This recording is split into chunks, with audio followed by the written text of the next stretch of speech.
Bueno, desde ya, buenos días a todos y muchísimas gracias a los organizadores por invitarme nuevamente a formar parte de JUCSA, lo cual demuestra que seguimos siendo la especie que tropieza dos veces con la misma piedra.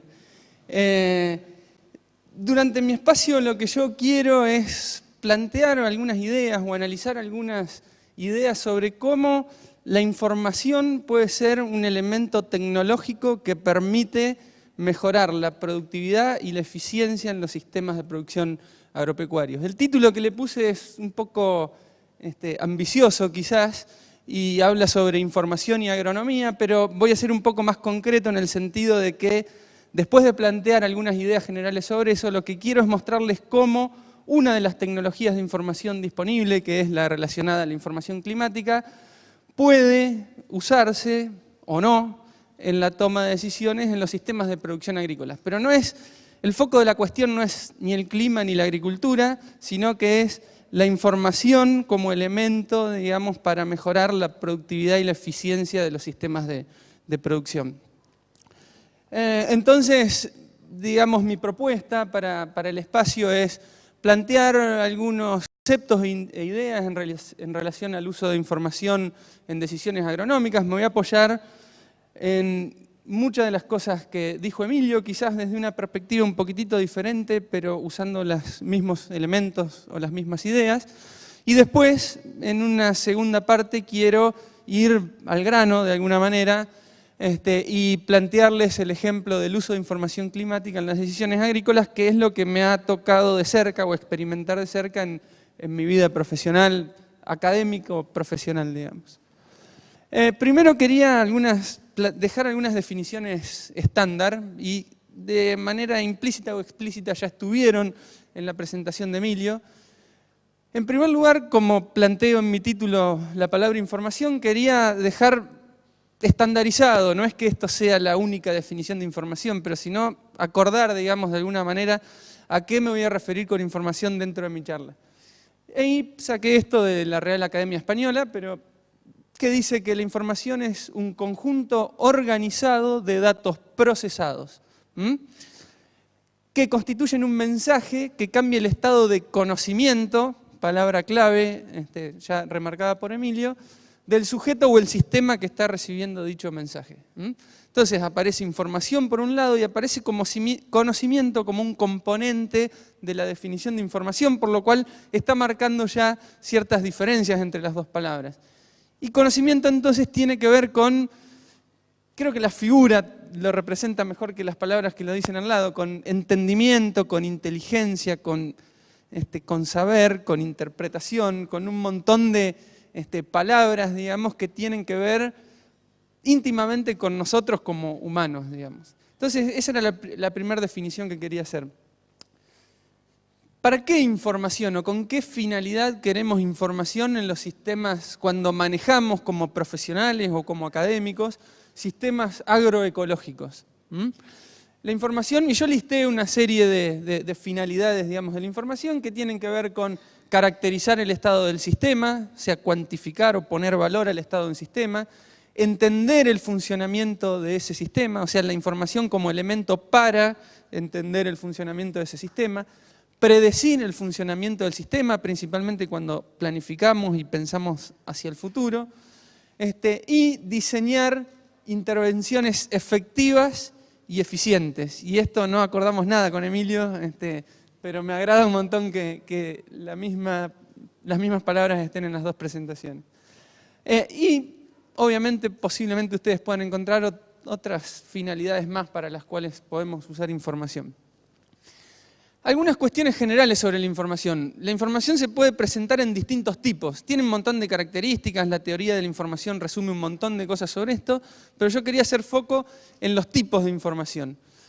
Uno de los tipos de información es la información determinística, como dice ahí. ¿Qué significa que algo es determinístico? Que tiene un solo valor, ¿no? Y el ejemplo que puse ahí es el de un resultado de un análisis de suelo, de unas cartas de suelos, en donde el contenido de materia orgánica de un determinado horizonte es el que es, y punto, más allá del método con el que se lo cuantifique, es un determinado valor. En contraposición, el otro tipo de información o el otro formato en el cual se puede presentar la información es el probabilístico, en donde ya no existe un solo valor, sino un conjunto de valores posibles o de resultados o estados de mundo, como se le suele decir, con ciertas probabilidades asociadas de ocurrencia. Entonces ya la cosa deja de ser determinística o blanco o negro para pasar a ser una cuestión de que hay más probabilidades de que ocurra una cosa o de que ocurra otra, y el ejemplo más concreto, o el más concreto para mí en realidad, de este tipo de información son los pronósticos climáticos, en donde siempre suponen la probabilidad o las mayores probabilidades de ocurrencia de un determinado evento en contraposición a menos probabilidades de ocurrencia de un evento contrario, digamos. Algunas cuestiones ya más relacionadas con el uso de la información en sí mismo. ¿Qué significa usar efectivamente la información? Usar efectivamente información implica que ese elemento produzca un cambio en las decisiones que se toman. La información no tiene efecto si no cambia algo en relación al manejo del agroecosistema que nos está tocando manejar. Y esa información tiene valor, ¿no? O agrega valor al proceso de decisiones siempre y cuando cambien los resultados de productividad, de eficiencia, cualquier métrica, digamos, que uno quiera mirar del sistema que está queriendo manejar. Entonces, en el marco de esto, uno puede ver en la literatura de economía que se habla de valor económico de la información, ¿no? Y en términos muy simplificados, el valor económico de la información es la diferencia, por ahora en términos económicos, entre los resultados de las decisiones con información menos el resultado de las decisiones sin información. Entonces, el plus o el extra que generan mis decisiones es lo que valoriza, en base a la información, es lo que valoriza esa información. Esto es un cálculo económico frío, digamos, que está suponiendo en realidad un montón de cosas. Porque para que realmente se valorice esa información, en realidad en el medio estamos nosotros como humanos, con nuestro conocimiento, interpretando, analizando y actuando en consecuencia de esa información. Por lo cual, si uno quisiera ser estricto, si bien esto es una definición, el valor económico de la información esconde de alguna manera el valor del conocimiento, porque esa información no podría asimilarse si nosotros no tuviésemos la capacidad de interpretarla, de entenderla y de actuar en consecuencia de lo que esa información nos provee. Y traté de resumir, separé un poquitito, pero ahora van a ver el diagrama que sigue. Traté de resumir lo que Emilio en algún momento también implícitamente comentó, ¿no? La información y... Perdón, estoy esperando que aparezca el diagrama porque es un poco clave. Perfecto.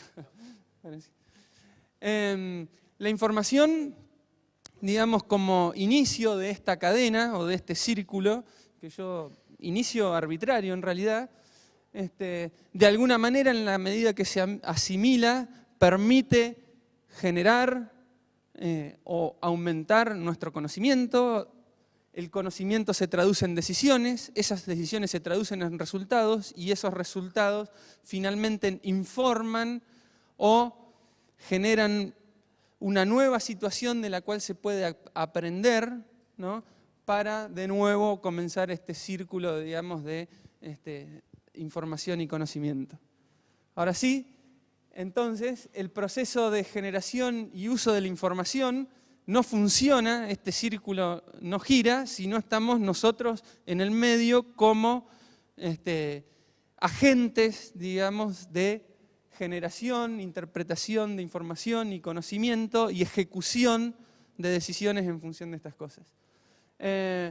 Sin conocimiento, quiero reforzar esto que ya dijo Emilio, pero sin conocimiento no se puede asimilar esa información. Y la otra cuestión es que ya en términos más prácticos, digamos, de la información, es que toda la nueva información o toda información que nosotros recibimos se procesa o la entendemos o la interpretamos en el contexto de nuestras creencias y nuestros conocimientos existentes. Después voy a ahondar un poco más sobre esto y por eso la figurita esa que está ahí, pero ese concepto, el concepto de que la información la entendemos y la interpretamos en el contexto de lo que ya creemos y sabemos, es la determinante de que ante una misma información dos personas interpreten cosas distintas y por lo tanto actúen de manera diferente.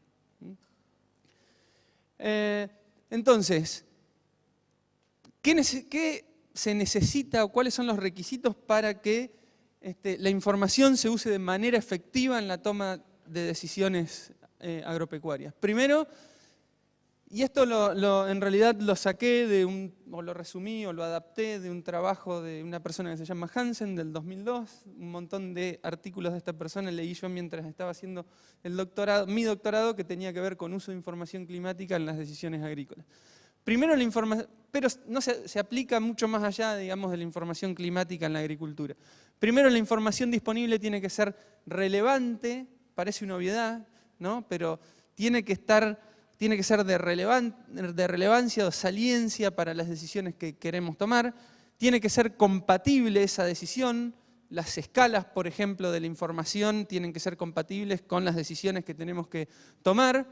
Deben existir opciones alternativas de respuesta del sistema en respuesta a esa información. Quiero decir, si tengo determinada información, por ejemplo, de que va a llover más, para ser bien concreto, pero no tengo opciones alternativas de manejo de ese sistema en respuesta a esa información va a carecer de todo valor. No solo eso, sino que las opciones alternativas deben generar resultados distintos, porque si dos decisiones generan el mismo resultado, digamos, el agregado de información o la toma de decisiones en función de esa información no va a generar ningún valor extra. Y por último, y lo más importante, los decisores o los facilitadores de quienes toman decisiones, que pueden ser nuestro rol como profesionales en la producción agropecuaria, deben estar dispuestos y tener la posibilidad y el conocimiento para cambiar sus sistemas en respuesta a esa información.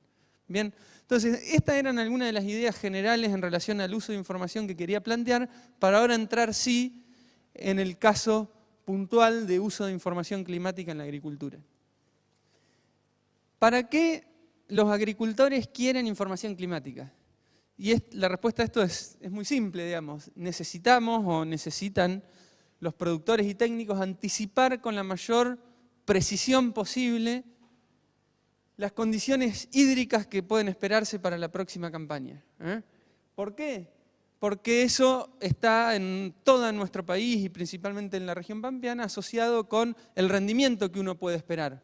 La mayoría de nuestros sistemas de producción son sobre secano y entonces el rinde esperable depende fuertemente de las condiciones hídricas que puedan ocurrir durante el ciclo del cultivo. Y ese rinde objetivo, rinde esperable, dispara un montón de decisiones empresariales, como por ejemplo si alquilo más, alquilo menos, qué precio pago, y agronómicas, ¿no? Porque las respuestas al aplicado de ciertas tecnologías de insumos, por ejemplo, dependen o interactúan con la condición, digamos, que determina el nivel de rendimiento esperable. Además de eso, necesitamos anticipar los momentos en los que pueden haber condiciones buenas o malas para hacer ingeniería del sistema, ¿no?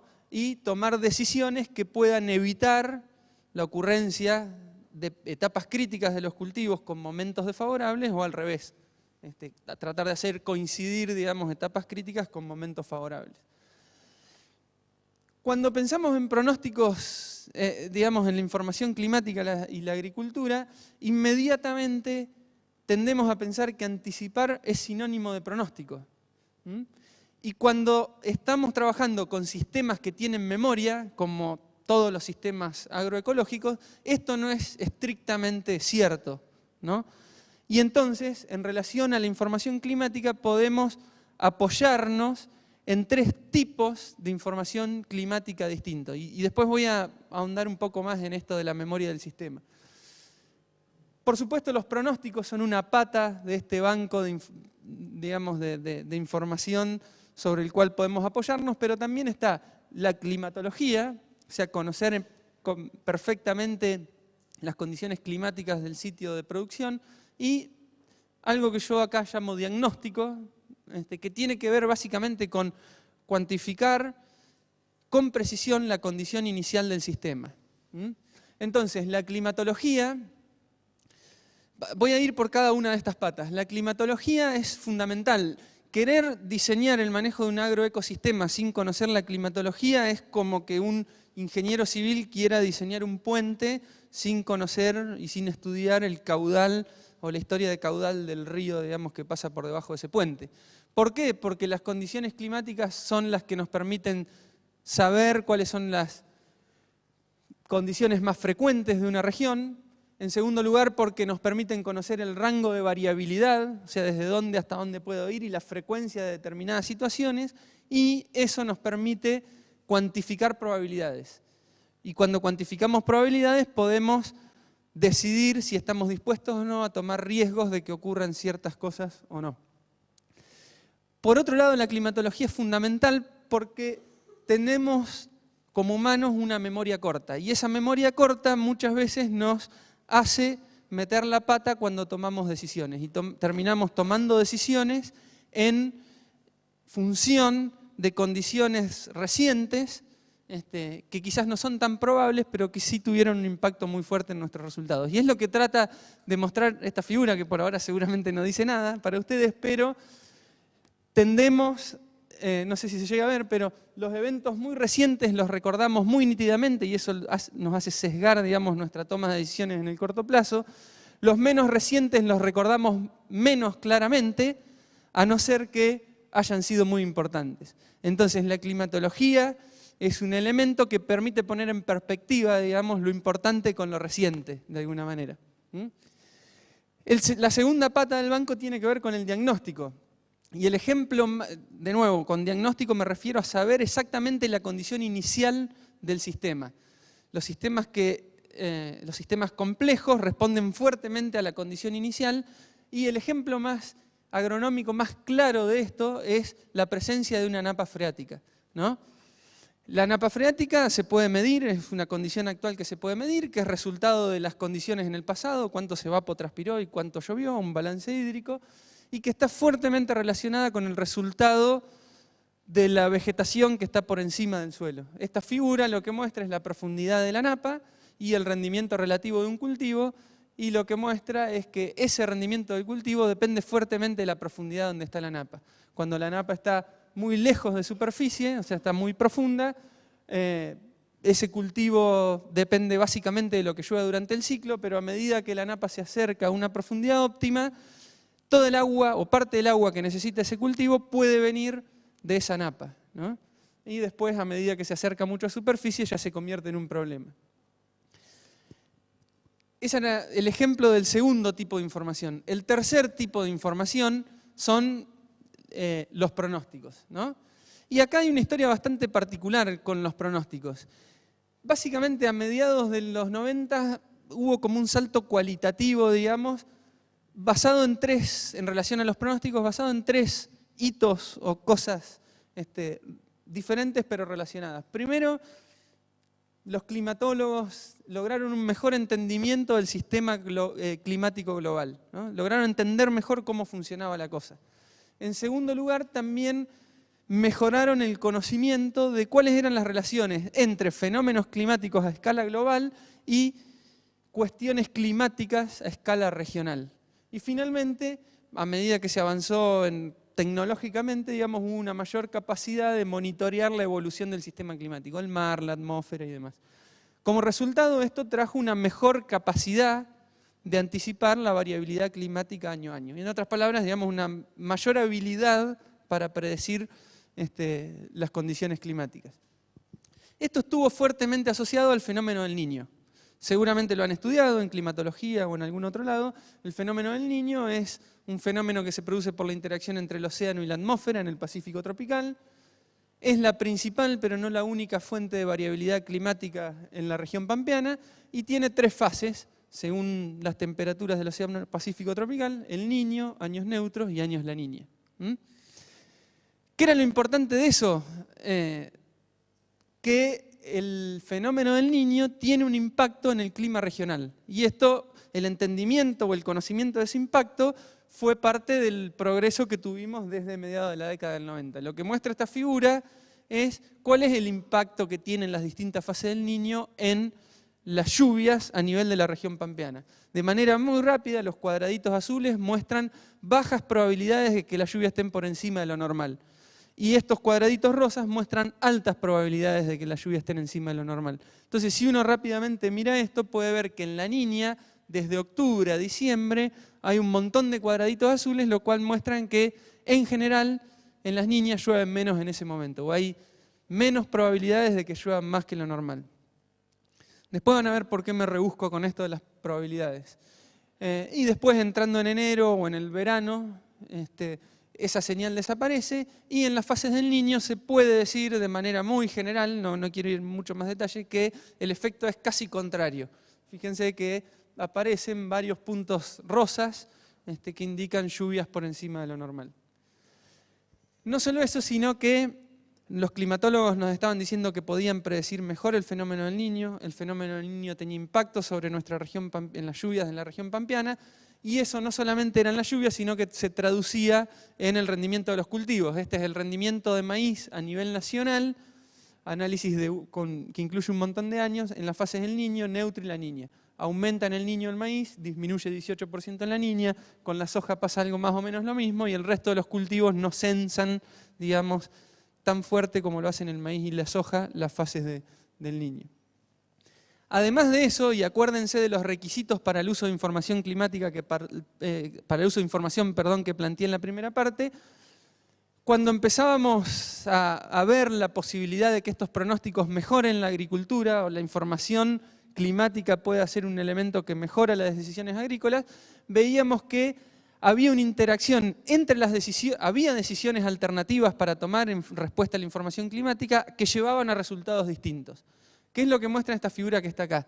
Esto es nivel de nitrógeno y fecha de siembra para maíz en pergamino. En el Niño, los mejores resultados estaban con las fechas más bien tempranas y altos niveles de fertilización, mientras que en La Niña esta figura cambiaba completamente y los niveles de rindes más altos estaban en las fechas más tardías y en niveles intermedios de nitrógeno. Más allá de este ejemplo puntual, digamos, lo que esto mostraba es que había opciones o decisiones alternativas en respuesta a la información que generaban resultados distintos, por lo cual eso podía redundar en que la información climática tenga un valor económico y productivo para los productores y todos los actores involucrados en la producción. Se cumplían, en resumen, varios de los requisitos para el uso efectivo de información. De hecho, junto con mi equipo o mi grupo de investigación, en ese momento hicimos trabajos científicos en donde tratábamos de poner un valor o cuantificábamos el valor económico de la información climática en una situación determinada, y encontrábamos, no vienen al caso los detalles del estudio, pero encontrábamos que efectivamente esta información climática tenía un valor. Si adaptábamos el manejo del sistema en respuesta a la información, terminábamos con resultados más altos y por lo tanto esa información, o el uso de esa información, tenía un valor económico. En resumen, y ahora para empezar a terminar, así Florencia no se pone nerviosa. Hacia mediados de los 90, y acá quiero hacer un análisis comparativo de tecnologías, una tecnología de insumos y una tecnología de información. Hacia mediados de los 90 aparecen en simultáneo dos nuevas tecnologías, uno podría decir. Por un lado, la soja tolerante a glifosato. Y como Emilio comentó, en muy poco tiempo, el área ocupada con esta nueva tecnología alcanzó el 90% del área por ser generoso. Es más. Y en el mismo momento empezamos a tener mejores pronósticos climáticos, información climática, digamos, de mejor calidad. Y hoy, 15 años después, soy generoso si digo que el 20% de la producción agrícola de la Argentina se hace tomando decisiones o se cambian decisiones en función de la información climática. Entonces, de alguna manera, quienes estaban en el ámbito académico ahora y lograron tener un mejor producto, resultado de la investigación y del conocimiento científico, imaginaron una adopción automática de esa tecnología, ¿no?, de pronósticos climáticos, una adopción automática en el sector productivo, digamos. Sin embargo, lo que ocurrió, a diferencia de lo que se esperaba, era esto, ¿no?, que había un montón de cosas en el medio que hacían que esta flecha en realidad no fuese como inicialmente se imaginaba. Algunas de las limitantes para las cuales, del porqué de esto, en primer lugar, algunas cuestiones que tienen que ver con la tecnología intrínseca, con cuestiones intrínsecas de la tecnología, perdón. La resolución espacial, temporal y el formato de la información, en general no es consistente la oferta con la demanda, lo que nos ofrecen con lo que profesionales y productores demandamos. Nosotros queremos saber específicamente cuánto va a llover en un sitio determinado, si es posible cada día y si es posible en mi campo, mientras que por otro lado me están ofreciendo un pronóstico que en el mejor de los casos abarca una región de millones de hectáreas y que no me dice si va a llover o no, me dice que hay más probabilidades de que las lluvias estén en el tercio superior. Entonces, hay un desfasaje entre la oferta y la demanda que fue uno de los limitantes para la adopción de esta información. De nuevo, este es el ejemplo de la información climática, pero esta misma situación puede darse con otros tipos de información y con otras decisiones, ¿no? Lo relevante es que muchas veces las limitantes están del lado de quienes somos usuarios de esa información y muchas veces las limitantes están de quienes son los proveedores de esa información. Acá no es que esta gente se esté guardando información que no nos quiere compartir, sino que lo que tenemos que hacer es adaptar nuestras expectativas y nuestros requerimientos a lo que técnicamente o científicamente es posible hoy en día. La otra, ahí se trabó de nuevo, pero la otra o el otro elemento, digamos, que tuvo que ver o que fue un impedimento para la adopción de los pronósticos o de la información climática, tuvo que ver con el conocimiento, digamos, justamente. Ahora, o antes que eso, estoy viendo en la diapositiva, déjamela ahí, no hay problema. Con la naturaleza probabilística de la información climática. Vieron que yo hablaba de probabilidades, de que ocurran, de que los pronósticos son probabilísticos, no son determinísticos, y eso genera una limitante al momento de que los decisores puedan asimilar esa información, ¿no? Siempre el hecho de que la información climática sea probabilística lo represento con este ejemplo, ¿no? Supónganse que van al casino, que están toda la noche jugando una ruleta y que al fin de la noche, no sé, jugamos 300 partidas, ¿no? Y estamos jugando, no jugamos plenos ni nada de eso, sino jugamos a las docenas. Si esa ruleta es honesta o no tiene trampa, digamos, cada una de las docenas va a haber salido más o menos la misma cantidad de veces, 100 veces cada una más o menos. Ahora, si esa ruleta tiene trampa o está sesgada, va a haber alguna de las docenas que van a salir con más frecuencias que otras.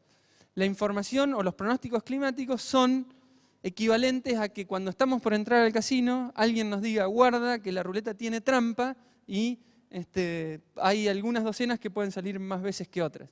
Entonces, en función de esa información nosotros podemos tomar decisiones que en promedio nos van a hacer generar mejores resultados, pero eso no quita que en alguna tirada puntual las opciones o los estados del mundo que eran menos probables ocurran y puntualmente salgamos perdiendo plata. Entonces, por eso siempre decimos que la información climática es una tecnología de mediano o largo plazo, porque puntualmente, dada la incertidumbre y su naturaleza probabilística, puede generar alguna pérdida, pero en el promedio genera un mejor resultado.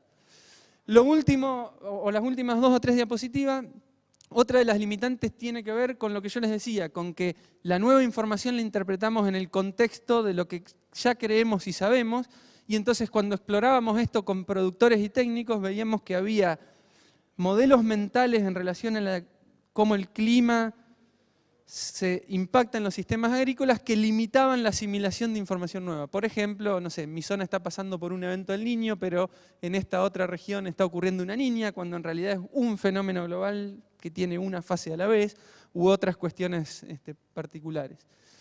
La última limitante, y quizás la más importante, tiene que ver con el conocimiento necesario para que esa información se traduzca en mejores resultados. Y esto que está acá es uno de los trabajos que salió o que hice durante mi doctorado, en donde le daba a distintos asesores CREAs de una zona de CREA agrícola muy importante, una misma información, un pronóstico que anticipaba una cierta condición. Y les pedía que diseñen un manejo agrícola en respuesta a esa información, que era igual para todo el mundo. Lo que encontraba era que había un grupo que no todos tomaban la misma decisión. Ante la misma información, algunos tomaban unas decisiones y otros otras decisiones. Esto era para soja en la fase de la niña. Como resultado de esas decisiones, alguno de los asesores terminaba teniendo resultados peores de los que hubiese tenido si no hubiese usado la información. O sea, la información estaba teniendo un valor negativo, si quieren, o estaba teniendo un efecto contraproducente. Otros asesores proponían ciertos cambios con la soja en respuesta a la niña, que los dejaban, no cambiaba mucho respecto a la condición sin información, y otros sí lograban diseñar estrategias de manejo que capturaban o lograban realizar, digamos, el valor de esa información. Entonces, este es un ejemplo real de cómo una tecnología de información por sí misma no significa valor automáticamente, sino está en el medio nuestro conocimiento que puede asimilarla de manera apropiada. Después hay otras limitantes para la información, que tienen que ver con cuestiones operativas, con cuestiones económicas o financieras, pero que en última instancia hacen que el valor real de esa información sea menor al valor potencial. Ahí creo que se trabó de nuevo, pero como última diapositiva, lo que quería mostrarles, para no terminar con con las pálidas, digamos, era un ejemplo real de cómo la información puede traducirse en valor, real, que me tocó vivir a mí. Lo que muestra esta figura es, de manera muy rápida, esto es maíz en Córdoba, 2 empresas con las que yo trabajo desde hace un tiempo, emprendieron una experiencia de tratar de evaluar cómo el maíz se comportaba en un ambiente bueno, con un suelo con buena recarga, en una fase niño, versus un ambiente malo, un suelo con baja recarga, en una fase la niña, y qué estrategias eran mejores en cada situación. Como resultado de la información y la traducción en conocimiento de esa información, se generaron protocolos, ¿no?, que de alguna manera definían los criterios para definir, en este caso, si sembraba maíz tarde o temprano, maíz temprano o tardío, en función de distintos tipos de información. Si el suelo tiene agua, si hay napa, si hay pronóstico, qué dice ese pronóstico y demás, ¿no? Entonces se generó ese protocolo igual para las 2 empresas y a la campaña siguiente se puso en práctica ese protocolo. La campaña siguiente fue la 2011-2012. En esa campaña lo que muestra esta figura era que los suelos tenían un contenido relativamente bajo de agua. Esta es una distribución del contenido de agua de los lotes. Algunos lotes tenían 300 y pico milímetros, estaban bien, otros más secos. Y además ya desde hacía, con bastante anticipación en esa campaña, venían anticipando que iba a ocurrir una fase de la niña. Como consecuencia, eso efectivamente ocurrió y hubo lluvias por debajo de lo normal, desde octubre hasta mediados de enero, bueno, todo lo que ya sabemos. Fíjense esto, la empresa A, o el caso A, en función de que fue, empecemos por la B, la empresa B, en función de aplicar estrictamente el protocolo, sembró solamente el 25% de su área con maíz temprano y el resto todo con maíz tardío. Al contrario, la empresa A, un poco más escéptica en relación al protocolo que habíamos armado, decidió no apartarse demasiado, digamos, del esquema de manejo que ya traían desde antes, que les había dado buenos resultados en ciertos momentos particulares de esa región. Cuando hicimos el análisis de campaña al año siguiente, graficamos las distribuciones de resultados de ambas empresas. Y fíjense que la empresa B tuvo una curva de distribución de resultados bastante mejor, principalmente porque no tuvo lotes que estén por debajo de los 5.000 kilos de rinde, que era lo que ellos se habían propuesto cuando armábamos el protocolo. Mientras que la otra empresa tuvo un 30 y pico % de los lotes que estuvieron por debajo de ese nivel de rendimiento. Entonces, esto, para el nivel de área que manejaban estas dos empresas en esa campaña, significó unos $500.000 menos, digamos, o unos $500.000 el valor de usar la información climática. Entonces, para terminar, el uso de la información climática, en este caso, en la toma de decisiones, puede mejorar la productividad y la eficiencia. La información tiene valor en la medida en que cambien decisiones y modifiquen los resultados, y la realización del valor de la información depende de múltiples factores: de la relevancia y el formato de la información, del entendimiento del alcance y las limitaciones de la información, del conocimiento, de nuestro conocimiento y nuestras creencias previas para asimilar esa información, del contexto de toma de decisiones y otros tantos más. Solamente para terminar, quería dejarles esto. Hablamos un montón de datos, un montón de información, un montón de conocimiento, pero encontré esto que me parecía interesante, que tiene que ver con algo que va un poco más allá, con la imaginación. Y Einstein decía que la imaginación es más importante que el conocimiento es limitado, yo le agrego es heterogéneo, es desigual entre distintas personas, pero la imaginación es común y abarca, digamos, a todo el mundo y puede ser el motor, digamos, que está por encima de todas las otras cosas que planteé durante la charla. Muchas gracias.